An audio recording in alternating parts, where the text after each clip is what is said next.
SEP Fanfic Readings presents Aurelian by BittyBlueEyes. Chapter 41. It Ends Tonight. Hermione tucked a few stray strands of her hair behind her ears as the light breeze blew them across her face again. Even in the warmth of summer, there was a slight chill on the air tonight. Her body tense with anxiety, Hermione weaved her way through the group, each talking to their neighbor in hushed tones, and found Harry standing just outside of the gazebo. Their planning and gathering had taken just over an hour, and they stood in and around a small white gazebo in the center of Harvey's Bend, while the final preparations were made. "Harry," Hermione reached out and gently touched Harry's arm to get his attention. "Can I have it now? You did bring it, didn't you?" "Yes, it's right here." Harry removed a wand from the inside of his cloak and offered it to her. Hermione closed her eyes and fingered the walnut wand in her hands, acquainting herself with it, and allowing it to do the same with her. "Be careful with it, Hermione. I don't like the idea of using an unfamiliar wand in battle." "Bellatrix's wand isn't completely unfamiliar to me," Hermione reminded him. "I still hate it, but at least it likes me now. My future self stole it from her and gained its allegiance. I don't know exactly how the allegiance of a wand works, but even though it was the future me that took it, it accepts me now. I tried it weeks ago. It favors me. We know how twin wands dislike dueling against one another. This may be helpful, and we need every advantage that we can get." "Yes, but this wand doesn't only have twin cores. This is the exact same wand. We have no idea how they'll act against each other, and I don't want you relying on such an unpredictable match," Harry explained. "I know, and I won't be solely depending upon it. This walnut wand is mine now and works for me as such, but I still have my other wand with me. Another advantage," she said to ease his concern. A small pop sounded near them, and they turned to see Ron quickly scanning the group. "Harry," he said as he made his way to Harry and Hermione, "the squad and the Aurors are all gathered just beyond the village tavern. They're under disillusionment charms already." "Good. How many are there?" Harry inquired. "There are 10 from the squad. The 2 rookies looked a bit nervous, but still ready to go. I know I put them down sometimes, but they really are talented blokes," Ron reassured them. "And the Aurors?" "Well, there are only 3. "What?" Harry hissed, trying his best to keep his voice down. "Who?" "Robards, Bentley, and Kellen. They're all there was. The others are in Italy," Ron explained. "Robards and I talked, and we think it was a setup. Just 2 days ago, there were reports of dark mark over a handful of Muggle households in Italy. Robards didn't know about all the Death Eaters currently here and sent nearly everyone to Italy. We think the Death Eaters must have done it to distract us, to get the Aurors out of the way." "Bloody perfect," Harry muttered bitterly. "Every bit helps, though. That's 13 extras on our side." "Exactly. If they only have 15, we're nearly doubled them," Hermione said in encouragement.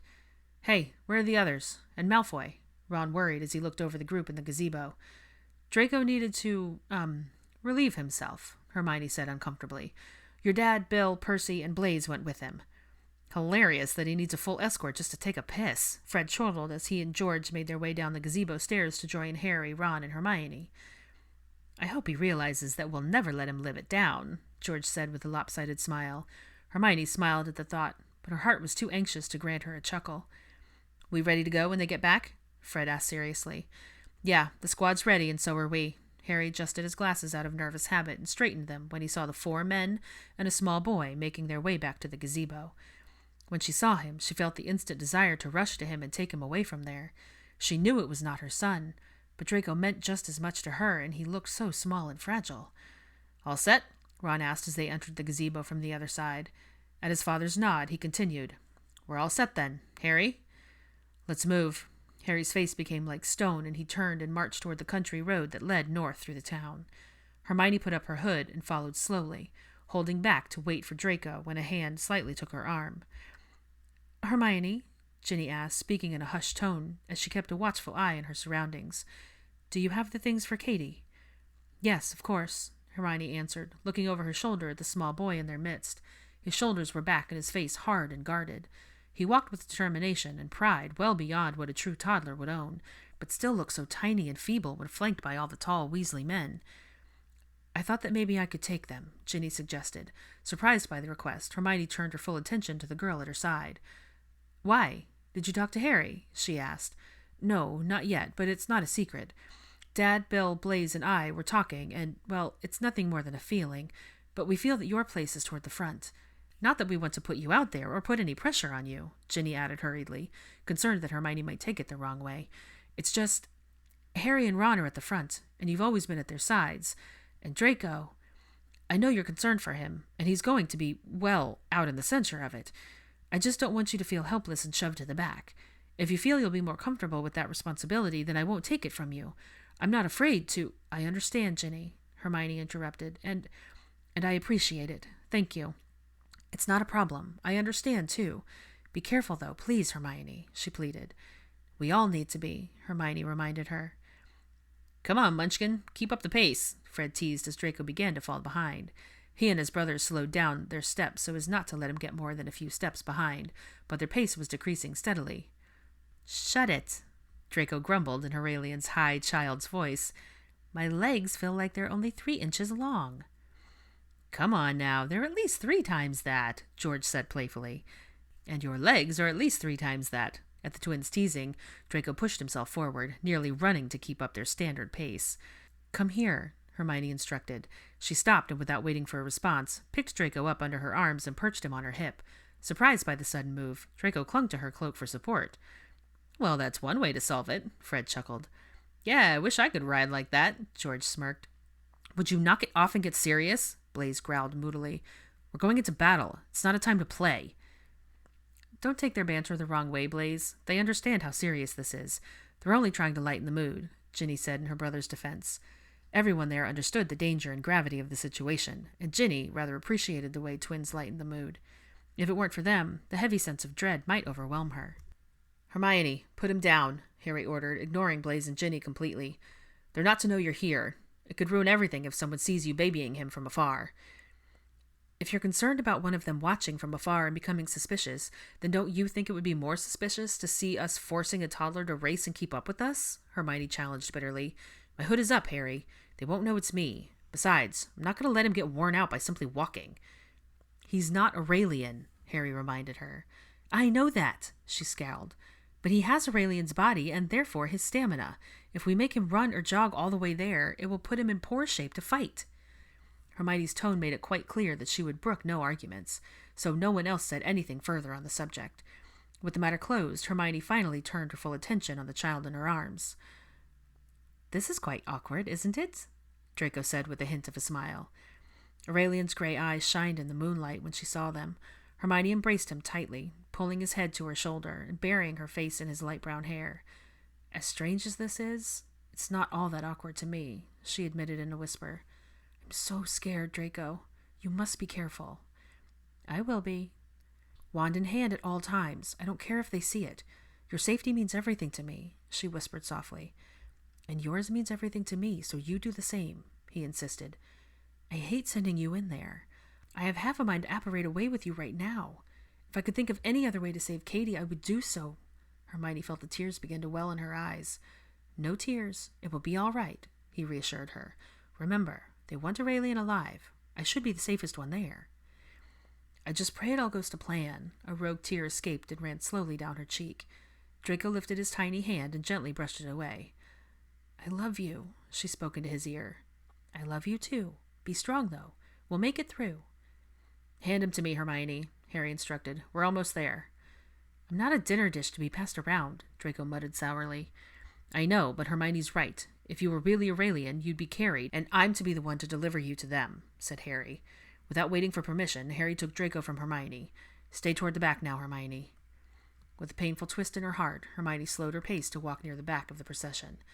Ginny walked by her side and gave her hand a supportive squeeze. Hermione knew that she was just as worried for Harry. "If you ever dare to bring this up, Potter, I'll hex you to within an inch of your life," Draco growled darkly to the man carrying him in his arms, though still in Aurelian's voice. Harry snorted a small chuckle. "You have no idea how strange it feels to hear young Aurelian's voice speaking my surname with such venom and threatening me like that." "I'm not Aurelian, and I'm absolutely serious about the threat," he scowled. "I'm sure you are, but it still sounds funny." "Well, I'm not going to call you Uncle Harry if that's what you're expecting," Draco sneered in good humor. "No, that would certainly make this even more awkward," Harry smirked. "Agreed. Now, Draco, it means a lot that you're willing to do this, but you have to be careful. Wand in hand at all times. I don't care if they see it. Safety comes first." Draco couldn't help but laugh when Harry gave the same serious warning as Hermione. They had obviously worked close together for some time. Still, It sounded like something that Hermione was more likely to say, and he wondered how much she had trained him to think in such a way. "Harry, I'm going to get serious with you for a minute," Draco said soberly. It still felt odd to use Harry's given name, but it would also feel quite wrong to use his surname in this situation. "If anything goes wrong, if something happens to me, I need to know that you and the others will take care of Hermione and Aurelian. My mother as well. I'm doing this for them." "I know, but that's not the attitude we take with us," Harry frowned. Draco's heart pounded, and he felt it a little hard to breathe. Harry seemed to accept Draco's confession so easily. Draco had known it in his heart for some time, but there was something about saying it aloud that brought full realization. Only weeks before he entered the investigation quite grudgingly, but at some point in the case, he had become fully invested. He, Draco Malfoy, was ready to risk his life for Hermione Granger and a boy that, only 2 months before, he had never laid eyes on. They weren't just Hermione Granger and a boy anymore. They were his son and his Hermione, and he would risk everything for them because he couldn't bear the thought of living in a world without them. Upon that realization, he needed, more than ever, to know that they would be okay if he didn't make it through. "I don't care. I need to hear that they'll be taken care of. I need your word." "No one." Draco paused and sighed. His relationship with Harry was still rather uncomfortable, and to request something so serious from him made him feel a bit better. "I couldn't trust anyone else to take care of them like you would." "And I would. You have my word. But it's unnecessary to discuss," Harry said soberly. "Fine. We're getting close now. Remember, you must play your part. You're not you. You're Aurelian. He'd be quite frightened. You must play the part." "I know, and quite frankly, it won't be that hard to do." Draco couldn't believe he'd admitted his fear to the man who had once urged to leap from his arms and hide amongst the others. "You're not the only one. I fear for everyone as well," Harry admitted. "No more talking, though. Speak as little as you must from here on out." Draco nodded and looked ahead as they made their way up the steep incline that led to the Lestrange's property. He felt the need to steel himself, but he still softened his face to look like his son's, fearful and confused. Harry put up Draco's hood, took the last few steps up the hill, and paused to wait for the others. Harry's anger returned full force when he saw 2 masked Death Eaters standing before the tree line on the opposite side of the property. "Who are you?" one of the men demanded. "You know who we are. You know who I am," Harry replied. "Did you bring the boy?" the man asked. "I thought that'd be apparent," Harry answered evenly, "but I won't waste any more of my time on you. My business is with Bellatrix. Call her." "She's already here," the other man sneered. "Mos morda." A green stream of light shot upward into the sky to display the dark mark, a misty green image of a skull with a snake protruding from its mouth. The very sight of it made Draco feel sick. Harry waited with bated breath, his wand tightly clutched in his hand, and he waited for Bellatrix to show herself. Only seconds after the dark mark was conjured, the air was rent by series of pops that signified apparition, and a line of masked Death Eaters stood in a line across the property, directly mirroring the Order of the Phoenix. In the very center, a few paces in front of her followers, Bellatrix stood across from Harry. Her long black hair was tangled and flowing in the soft wind. She looked exactly as he remembered. "Well, well, well, Potter. I have to say I'm quite surprised to see you here with the boy," she said in an amused voice. "I didn't think you'd actually show like this until I killed off a list of your friends. Even more, I'm surprised that you were somehow able to pry the little beast from its mudblood mother. And its father. My Draco has always been a selfish and possessive boy. He doesn't easily give up what belongs to him. Did you simply snatch him away, or did you need to use force?" "We want to see Katie." Harry tried to sound unperturbed, but his heart pounded in his chest when she mentioned both her surprise to see him and the killing of his friends. "Oh, I assure you she's in one piece." "For the most part," she smirked. "She's not dead, if that's your concern. Now reveal the boy." Harry looked anxiously into the boy's gray eyes and spoke silently to the man hidden in them. Draco took a deep breath and forced himself to relax his face and adorn the mien of innocence that his son always wore. Harry pulled down the hood of the child-sized shield cloak to reveal the angelic little boy whose porcelain skin glowed in the moonlight. "Now let's see her," Harry demanded. Bellatrix paused as she considered the request, then turned to the masked man at her left and muttered sourly, "Bring her." Without hesitation, the man disappeared into the trees. The wind ceased in gentle breeze, seeming to hold its breath along with the 2 lines of silent enemies. In the stillness, the tension roared. Harry's heart thundered in his ears when the silver skull mask reappeared in the break of trees. The man tromped through the overgrown brush, impatiently jerking a person behind him. As soon as they were free of the trees, He roughly thrust the woman forward. As he released her arm, she stumbled forward. It wasn't until she looked up that they recognized her, and even then it was difficult. Her face was swollen and bruised, her clothes dirty and tattered, and her formerly long black hair lay short, tangled, and chopped at the base of her skull. Katie's eyes widened when they focused upon the line of allies just across the property. It was obvious to them that she had not expected to see them. Her breathing became shallow with fear and hope. Her eyes darted toward Bellatrix, and with desperation, Katie scrambled to her feet and rushed forward in a futile attempt of escape. It was a simple, silent tripping jinx from Bellatrix's wand that caused her to crash to the ground face first at the evil witch's dull black boots. "Get up, you stupid little bitch! You've not been released," Bellatrix hissed. The witch bent down and grabbed a fistful of Katie's hair and yanked her to her feet. Blaze lunged forward, unable to contain his rage, but Pansy seized his arm and pulled him back. When he turned to her, he found remorse in her eyes and allowed it to calm him. She restrained him for his own good, as well as Katie's. "You've seen her. Now release the boy," Bellatrix barked. "That's not the way it works. You release her first," Harry commanded. With sudden horror, Katie realized what was happening. "No!" she shouted. "Not for me, Harry. He's just a boy." A violent slap across the face cut Katie's words short. "You better shut your mouth, girl, or I will make you." "You can't!" Katie started defiantly. "It's okay, Katie," Harry interrupted her. "Release her first, Bellatrix, and we'll surrender him." "That's not the way it works either, Potter," Bellatrix sneered. "You send him over first, or I kill her here and now. I can easily find another to replace her, and try another day." Harry's jaw was clenched so tightly that Draco felt suddenly concerned that his teeth might crack under the pressure. In a move that could not be seen, Draco lightly nudged Harry's chest with his elbow, encouraging him to accept. "I'll send him halfway. Then you release her," Harry negotiated. Bellatrix considered the terms before responding. It was apparent that she was not used to compromising. "Fine. Now give him to me." "Okay," Harry said, lowering Draco to his feet. "But no tricks. You release her when he's halfway and do nothing to hinder her. No spells or violence toward her." Yes, fine, she snapped impatiently. "And no games on your end either." "I want your word. Not that it's worth much," he said with disgust. "My word is worth far more than your own," she spat indignantly. Her words hurt him in a way that he'd never expected. She was actually right. Her word did mean more than his, for he had absolutely no intention of being fair. He had absolutely no intention of allowing them to take Aurelian or Draco under the guise of him. "Your word, or I leave with him right now," Harry threatened. Though he sounded firm and unwavering, he panicked at the risk he had just taken. "Don't, Harry!" Katie shouted.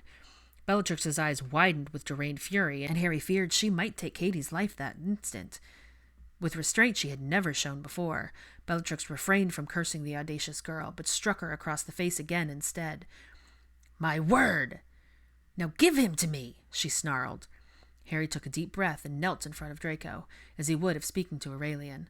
Tenderly placing a hand on the boy's petite shoulder, Harry looked as though he would speak patronizingly, but he spoke man to man. "This is it. Play the part as best you can. Keep your wand in hand at all times. Keep it up your sleeve a bit so they can't see it." "It's already there," Draco informed him. "Good.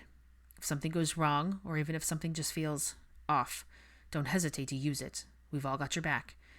Draco looked over at the line of his allies, all of them hidden beneath the silk-black cloaks. Hermione was several places down, and he could not see her face, but he saw her fear and tension in the stiff posture, and even from a distance he could see the white of her sharp knuckles as they tightly gripped her wand. "You ready?" Harry asked. Draco gave a childlike hesitant nod, and Harry rose to his feet. In a sad yet endearing gesture, he ruffled Aurelian's hair. Draco understood it was an act, but he was bitter nonetheless. He was anxious enough without Harry doing something like that to irk him. Harry placed his wand on Draco's back and gently urged him forward. Keeping his breathing steady and even, he took 3 slow, timid steps. He paused there for a moment and looked anxiously back at Harry. He wasn't as trepidatious as he appeared. It was merely for appearances. Moving slowly and hesitantly was the exact opposite of how he wished to approach. When he had envisioned facing his aunt again, he imagined racing in with pride and fury, not baby steps and apprehension. Harry took half a step forward and urged the boy forward again. Draco gripped the middle of his wand in his tiny hand. normally felt the perfect size to him, but it felt long and clumsy with the handle tucked halfway up his sleeve. His heart thumped heavily against his ribcage as he forced his steps to remain unhurried and natural. He paused again, nearly at the halfway mark, and turned back again. That time, though he appeared to look back, he never stopped watching his enemies out of the corner of his eyes. "Come, boy," Bellatrix beckoned in what she intended to be a non-threatening voice. Draco nearly laughed aloud at the attempt. Though her voice was even, it still sounded more like a bark. She was frightening and unhinged even at her best. But even more so at that moment, with her dark eyes wide and crazed with anticipation and greed for what she believed the boy could tell her. "Stop, Aurelian," Harry ordered when Draco had met the halfway mark. "Now release Katie." Bellatrix was impatient to have the boy in her possession and hastily shoved Katie away from her. As soon as Katie was released, she broke into a run. Every man and woman from both sides was shocked and horrified when Katie determinedly shot toward Aurelian. Her arms were already extended to scoop him up when a red flash of light struck her from behind. "Stop!" Harry shouted immediately, raising his arms to gain everyone's attention. Wands were drawn on both sides of the property, and incantations were ready on every tongue. When no further spells were cast, Draco hastily shoved his wand back into his sleeve. He had been prepared as the rest to fight, but luckily no one seemed to notice. "You broke the rules!" Harry shouted at Bellatrix as though they were children in a schoolyard. "She broke them first!" Bellatrix spat back. "But it was not on our orders. It was not our intentions," Harry argued. "Allow Aurelian to stay there until we remove Katie." Draco stared down at Katie's unconscious body in stunned disbelief. He knew that many Gryffindors were valiant to a fault, but her loyalty and selflessness, the determination she showed in her attempt to save his son, astonished him. Katie's body lifted a few inches off the ground, and Draco stepped back in surprise. The girl's body drifted steadily towards Harry, guided by Ron's skilled wand. It was the first time he had taken his eyes off the enemy line and regretted it instantly. His feet were swept out from under him, and he dangled in the air. As steadily as Katie moved toward their allies, he was pulled through the air toward his enemies. He struggled against the spell, bending and twisting in effort to aim his wand in their direction. But his efforts were futile. "Stop!" his young voice cried. "Draco!" Ginny gasped, pointing her wand in his direction. She realized her mistake as soon as she spoke. "Draco!" Bellatrix bellowed. Draco saw the look of horror on Blaze's face just before his body was doused in cold water. Draco screamed as the chill ran through him and was confused and terrified when he heard his own voice return. In only a second's time, his muscles burned and clenched as he felt his body change. The small garments he wore ripped at the seams and floated to the ground, leaving Draco's true form suspended in the air, exposed to all. "Revealing water!" he heard Ron cry. The trio had encountered it once before when they had broken into Gringotts during the war, the thief's downfall. It had washed away both Ron and Hermione's guises, and they had just done the same to Draco. "A trick!" Bellatrix shrieked. In her rage, her spell was released, dropping Draco on his head. Once righted, he ran full tilt toward Harry and the others, dodging the many spells that flew in all directions. "Renervate!" Ginny knelt over Katie and hastily returned to her consciousness. Katie sat up and looked around in a panic at the many shouts and flashing spells. "Here, it's a spare wand. Take it and go to headquarters. Mom will see to you there," Ginny instructed, handing over one of the spare wands that belonged to the MLE squad. "I can't just leave," Katie protested. "You're hurt." "I can fight," she said heatedly. Both she and Ginny ducked to avoid a spell and watched as Mr. Weasley rushed the man who had cast it. "We thought you'd say that," Ginny said with a proud, lopsided smile. She shoved Hermione's beaded bag into Katie's lap and stood up, blocking an oncoming curse. "Your shield cloak is in there, and so is an invigoration draft. The choice is yours." Forgoing any unnecessary palaver, Ginny rushed into the battle, leaving Katie to make her decision. To Katie, there was no decision to make. Without hesitation, she plunged her hand into the small bag and pulled out her shield cloak. "Get him!" Draco roared. Draco darted and dodged like a frightened rabbit as he raced for safety, shooting spells over his shoulder as he ran. "Draco!" Hermione wailed. Her cry seized not only his attention, but that of the enemy. She tossed him his cloak and struggled to block the onslaught of spells aimed toward the both of them. There was a sudden wave of movement from behind her, and she swelled with hope and relief as her friends swept in from behind, each of them claiming a Death Eater for themselves. "They have reinforcements!" Rodolphus bellowed over commotion. Harry looked over his shoulder to see the now visible MLE squad and his fellow Aurors rushing in. Bellatrix thrashed her wand in a wide arc and flames shot from the ground, encircling the property. Harry's simmering anger raged into a destructive fury. The spells bursting from his wand blazed hot and bright in its intensity. Half of their reserves were blocked out by a wall of flames, and he was determined to make up for them. "Look out!" Pansy shrieked. Harry whirled around at the warning and just barely missed a green flash of light aimed at his heart. In return, Harry distracted her opponent with a spell of his own. Pansy gave a quick nod of acknowledgement and chased down her opponent, who, in face of Harry's attack, sought an easier target, shooting spells at Ginny's back. "Thanks," Ginny croaked after recovering her stance. The force of Pansy's shield charm had thrown her off balance. "Fight!" Pansy snapped in irritation. The battle was intense, and there was no room for expressing one's gratitude. "Avada cut stupefy!" Pansy's spell missed its mark, but had at least cut off the curse of her attacker. The man's wild maneuver to avoid the attack caused his mask to slip to the ground. "Adrian!" she gasped when she recognized her former schoolmate, Adrian Pusey. Adrian's face contorted with rage, and he violently slashed his wand in her direction. "Impedimenta!" she cried. His movement slowed, but his spell had already been released. Pansy's shriek overtook every fighter to the core. "Avada Kedavra!" Blaze screamed. Adrian's body fell lifeless to the ground. "Pansy!" Blaze cried. He fell to his knees at her side, where she shrieked and wailed in agony. He tuned out the battle raging around them as he searched for the source of her pain. The world was dark, making it impossible to see. He groped her forearms, chest, and legs, feeling for blood, heat, or any other obvious infliction. "Get up!" Bill shouted. "Pansy!" Blaze protested. "Get up!" Bill commanded again, blocking 2 more spells sent in their direction. "I can't! Pansy's—" "Leave her, Blaze!" Bill ordered. "I won't!" he growled. "You can't help her now. Leave, or you'll end up getting down there with her." Blaze tenderly touched the face of his suffering friend as she clung desperately to his robes. She was like a little sister to him, and he couldn't just leave her there. Bill gasped and stumbled backwards as a sharp chink sliced through the left sleeve of his robes. "I'm sorry," Blaze sobbed. His heart wrenched in two as he pushed himself to his feet. Tears blurred his vision as he blasted a series of spells at Death Eaters approaching Bill. "Why do you fight me, Draco?" Bellatrix taunted. Draco fought furiously against his aunt, sending a barrage of spells in her direction, which she blocked easily. She lazily flicked her crooked wand, sending spell after spell, amused at the way he danced about to dodge her attacks. "We both know you can't beat me," she smirked, "so I don't even know why you try. Your son has already predicted some of my victories. Fighting me now will only prolong your suffering." Draco startled when Hermione bumped into him from behind. He saw a flash of fear in her eyes before she returned to her duel with Rodolphus. "Hermione!" Katie shouted. Draco felt Hermione's body fly behind him and land in a heap to his left. Hermione cried out in pain. Her back arched and tried to push herself up but collapsed again in pants and sobs of agony. Her body was draped on the shattering remains of a decorated bird bath. Looking down on her left side, she found the source of her excruciating pain. There, embedded deep in her muscle, was a large, sharp piece of the ceramic bird bath that protruded from her arm. She took a deep breath and removed the jagged shard from her body. The absence of it caused her bleeding to increase, and she shivered at the warm blood flowing down to her fingertips. With courage and determination, Hermione pushed to her feet. It took half a moment to steady herself and survey her surroundings. The wild dance of flashing spells from every direction was dizzying.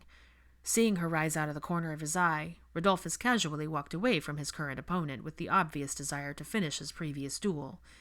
He came at her with a smirk and a fierce barrage of hexes that she struggled to repel. Her mind was still reeling from when she hit her head, and the mental effort it took to stave off his attacks caused her brain to throb. His spells became faster and faster, and it took all she had to simply block and dodge. Her saving grace came in the form of Katie Bell, Rodolphus' other opponent who refused to be shaken. "Avada Kedavra!" Her spell hit him square between the shoulders. The life left his eyes instantly, and Hermione watched in astonishment as he fell to his knees and collapsed at her feet. "Rah! You!" Bellatrix roared. She immediately abandoned her vicious toying with Draco. Her teeth were bared, and there was a wild spark to her eyes as she advanced on Katie like an angry beast, and was replaced with her natural lust for destruction. Katie looked small and petrified under the hard stale of her deranged and furious attacker. Draco and Hermione rushed to Katie's aid, but it took the combination effort of 3 of them to block Bellatrix's fierce assault. "Stop! Stop, please!" Hermione pleaded in great desperation. She knew that if Bellatrix continued with such intensity, Katie would soon be withering on the ground. She would be added to the loud chorus of screams and howls around them, Or worse, become another cold, silent, shadow-like heap hidden in the tall grass. "Stop!" Bellatrix let loose a high, sharp cackle. "You're the reason we're here, mudblood. You and that boy. You're the one that started this. If you had simply released the boy to me, your friends would not be fighting. Now I will personally see to their suffering, and I won't stop until I have him. They will be greatly punished simply for their ties to you until the guilt eats you alive. That boy will be mine." Bellatrix's fierce onslaught slowed as she taunted Hermione. Seizing the advantage, Draco allowed Hermione and Katie to block as he switched to offensive tactics. Bellatrix sneered and slashed her wand violently through the air. The bright light leapt from her wand, hit Katie just above the navel. Katie screamed and fell onto her side. Her body contorted in agony as her body temperature rose and her blood scorched her veins. "No!" screeched Hermione. "Avada!" With another fierce slash, an impedimenta jinx threw Hermione and Draco's bodies back, bouncing and tumbling like rag dolls. From her place on the ground, Hermione returned her own impedimenta jinx, but she was too late. A light flashed thrice through Draco's body, and he fell to the ground, blood seeping through his silk cloak. "Draco!" Hermione scrambled toward him on her hands and knees. "Crucio!" Hermione's wand was drawn, but not quickly enough. She fell on her side, and her back arched as her muscles throbbed and twitched. She gasped, but not a single scream rose from her throat. Though her body jerked with rapid convulsions, she felt no pain except for an ache in her muscles and the wound in her arm. When rewarding tortured wails never surfaced, Bellatrix's raucous laughter died away. She ground her teeth and scowled in outrage, focusing all her energy and scorn into causing the girl as much pain as possible. "Avada Kedavra!" Draco grit out the incantation, forcing all of his pain and hatred into those two words. Bellatrix sidestepped the jet of green light, but her Cruciatus curse was lifted from Hermione. Without hesitation, Hermione pushed to her feet. "Avada Kedavra!" the two witches cried in unison. The two curses met and locked in midair, shooting off sparks like liquid lightning. "What is this?" Hermione snapped with a flicker of fear. "What is this?" "I owe you nothing." Hermione's voice quivered as angry tears filled her eyes. She was not like Harry. She would not explain Bellatrix's downfall to her. The witch would die without ever knowing that Hermione wielded her wand, the wand that her future self had stolen from her. Hermione's bloody left hand reached into her cloak and drew her own vinewood wand. "Avada Kedavra!" Hermione spoke the spell with confident finality. Bellatrix's eyes widened in surprise when the green light hit her square in the chest. The nefarious witch crumpled to the ground, as any mortal would. Surrounding eyes fell upon her lifeless body with astonishment. With the confidence of victory, the standing members of the Order, the Aurors, and the MLE squad doubled their efforts. 2 more Death Eaters fell at their hands, while the others disapparated in fear after the loss of their leader. The remaining members of the Alliance were left panting in the stillness, surveying the ground and the many bodies that lay there. Some comrades, some foes, some moaning, some silent and unmoving. "Draco!" Hermione sobbed. The second Bellatrix had fallen. She had raced to Draco's side. "No, no!" Draco's head lolled side to side, and he grunted against the pain. She was hesitant to touch him for fear of hurting him, but she knew that she must. With quick but gentle hands, she opened his cloak. A spate of tears leaked from her eyes as she examined the deep gashes across his arm, chest, and abdomen. "Oh, gods! Draco, no!" she wailed. "It's not so bad," Draco tried for optimism. The blood gushed from his wounds when he coughed. "No, no, no, I'm not sure if I can heal this. Help!" she called out to the others. "I need help!" She looked around her quickly and saw that the few left standing were busy tending others. "Oh, gods, no, Draco!" "I love you," he said with a soft, sad smile, a slow stream of tears sliding from his eyes. "Just remember that." "No, no, Draco, I can fix this. I can fix this." Hermione worked frantically to seal the wounds with the only healing spell she knew. The skin lightly pulled together over the deep cuts, but the damage beneath was still great. She gasped again as she looked at the final wound, the gash across his stomach. There was extensive internal damage that she knew her spell would have no chance at repairing. "Gods, Draco, no!" she wept uncontrollably. "Hermione," he rasped. Draco dug his hand into the pocket of his cloak and took her hand in the other. With his eyes focused on hers, he slid a small ring into her palm. "It was yours. It was always meant to be yours." "No, Draco, no, no, not like this." "Yes, he whispered, slipping the platinum band onto her left ring finger. I'm sorry. I wish that I could have loved you longer. Hermione bent over him and buried her face against his neck. No, it's not supposed to be like this. I don't know how to live without you anymore. I need you. It was precisely what he had wished for when he viewed the scenes in the Pensive. Only then, seeing her pain, he wished that she wouldn't. A vibrating sting twinged on her finger, and she glanced at it briefly, but pushed it from her mind. The physical pain was nothing to the way her heart was breaking. But as soon as she buried her face against him again, her heart leapt with hope. It's black! It's black, Draco! She said quickly. She watched as the blood on her hand was pulled into the diamond of the ring he had placed on her finger. It's hers! It's really hers! I can feel it! Draco! Draco, quick! She put her unstable, shaking hand in front of his face, and Draco stared curiously at the ring. Hurry, Draco! She pleaded. He lifted his head slightly and placed a delicate kiss upon the stone. Immediately, a surge of white-hot energy flowed through him and burned with power. The pain was excruciating, and he gasped for air. He felt the pieces inside of him began to stitch back together, his muscles and organs becoming whole again. He was hyperventilating as his body trembled. Tears ran down the sides of his face and dripped into the grass. Hermione shook with fear and watched as his body glowed with a faint white light. His body stiffened, the white light dissipated, and he fell limp. Draco! Draco! She cried, shaking his shoulder. Answer me! The muscles at the corner of his mouth twitched, and the beginnings of a smile, and his eyes slowly opened. Well, that's not something you experience every day. His voice was nearly inaudible as he chuckled mirthlessly. Oh, gods, Draco, she said, her hope rising. She ran her fingers over his flawless skin of his torso, and he shivered in response. Are you all right? Yes, he whispered. He closed his eyes, and an image took form in his mind. He saw himself, Hermione, and Aurelian snuggled up together on the sofa, looking through one of his picture books. His smile grew as he realized that he would live to see her, hold her, and love her longer. Hermione, is he all right? Ron asked with concern, rushing to her side. Yes, yes, she bawled, her tears pouring one after the other down her heated cheeks. It worked, Ron. The ring worked. It works. The ring? It works? It will heal?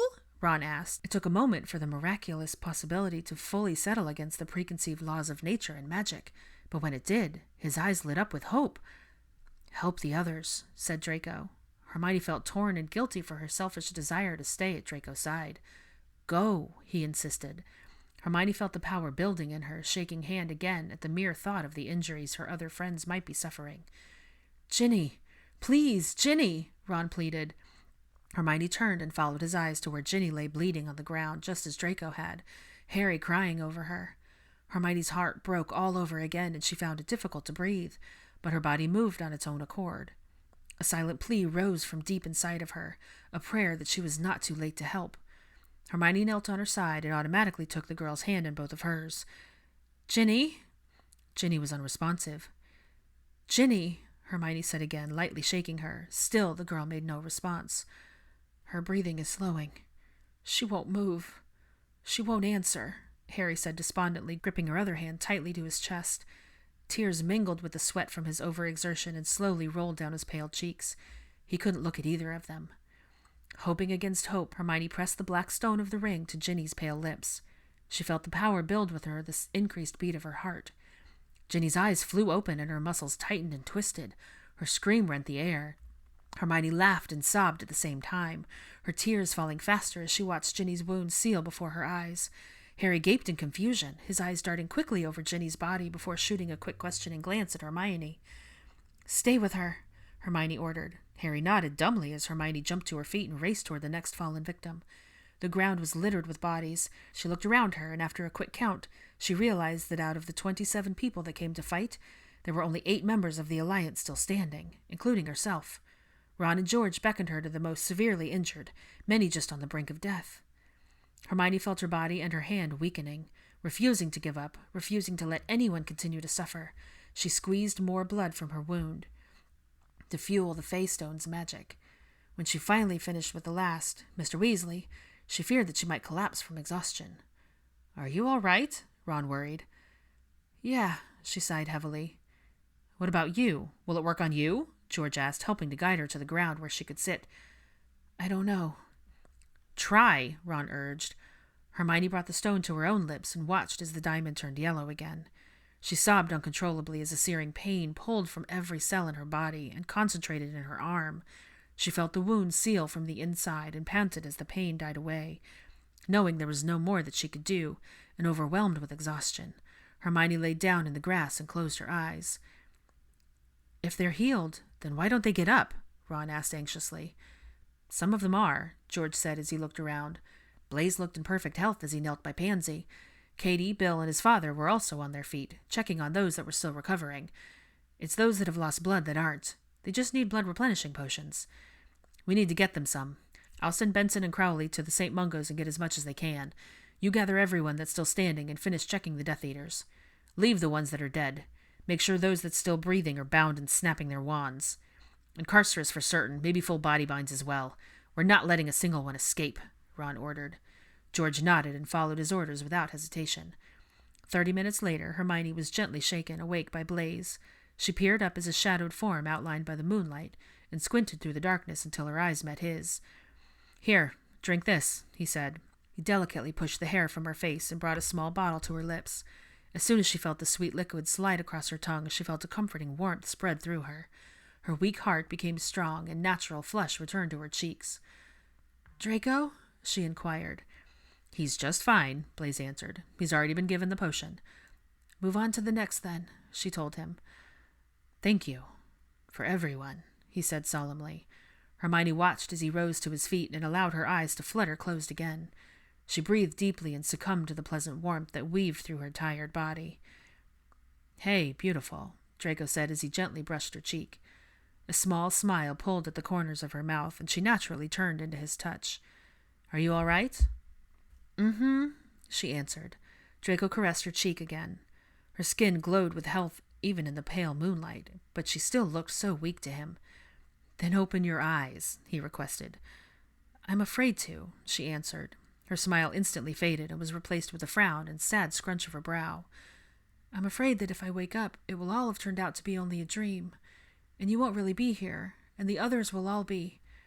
I am here, Hermione, Draco reassured her. So is everyone else, thanks to you. You're not dreaming. Please, look at me. Hermione reluctantly opened her eyes, and she swelled with relief. Draco knelt at her side, looking whole and well. A single tear slid down her cheek and dripped into the grass. It was real, then? Everyone's been healed? Yes. I've just spoken with Harry, and everyone seems to be recovering just fine. You, though, are you all right? He asked. Yes, just tired. But Bellatrix, is she really gone? Yes, gone for good. Hermione quivered with instant relief. It was the first time that she had used an unforgivable, the first time she had ever taken a life, and she thought that it should have shaken her in some way, but she felt no remorse or regret. She felt at peace. Our side. Have we lost anyone? She worried. Not a one, Draco smiled, running his fingers through her wild hair. Hermione smiled and breathed another sigh of relief. It was the first time in several weeks that she felt fully at peace. With a little effort and some help from Draco, Hermione pulled herself into a sitting position and looked around. Her friends were scattered around the yard, exchanging warm embraces and encouraging pats on the back, while the Aurors and MLE squad hauled away the Death Eaters. Hermione's eyes were smiling when they met Draco's steel gray.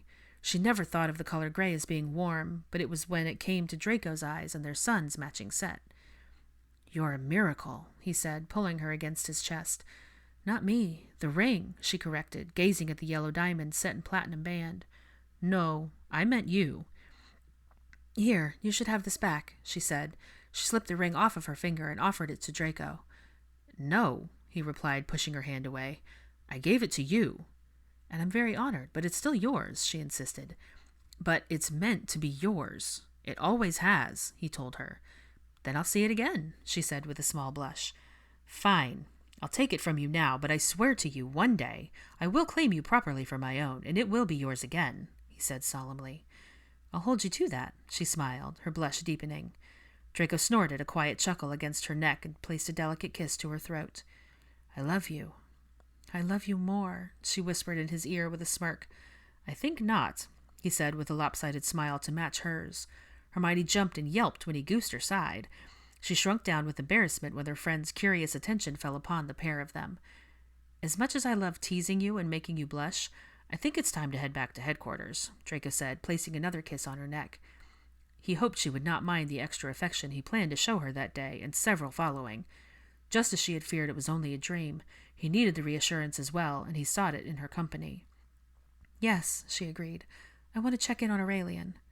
He's just fine, Draco assured her. Hermione breathed softly in relief. I know.